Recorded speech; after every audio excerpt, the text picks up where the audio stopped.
बिस्मिल्लाहिर्रहमानिर्रहीम। अस्सलामु अलैकुम वरहमतुल्लाहि वबरकातुहू। आज हम बना रहे हैं मसूर दाल की चाट। आधा कप इमली का पल्प लेंगे,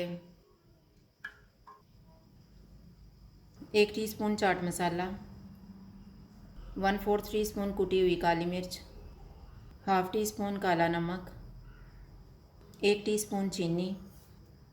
1 कप पानी में 1 टीस्पून कॉर्नफ्लोर मिक्स करेंगे।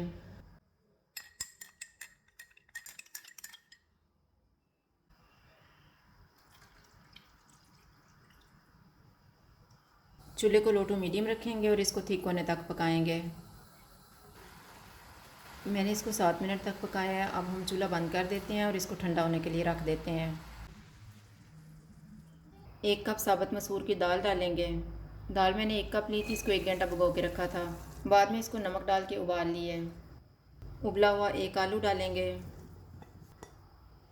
1/4 कप खीरा, 1 प्याज, 1 टमाटर, 1 टेबलस्पून पुदीना, 1 टेबलस्पून धनिया,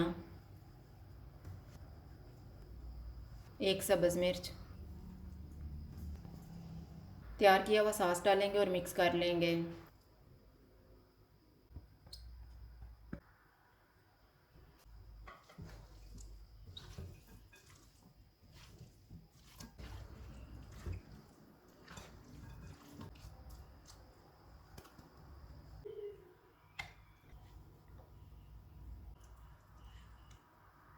मसूर दाल की चाट तैयार है। अगर आपको हमारी वीडियो अच्छी लगे तो लाइक करें और हमारे चैनल को सब्सक्राइब करें। शुक्रिया। अल्लाह हाफ़िज़।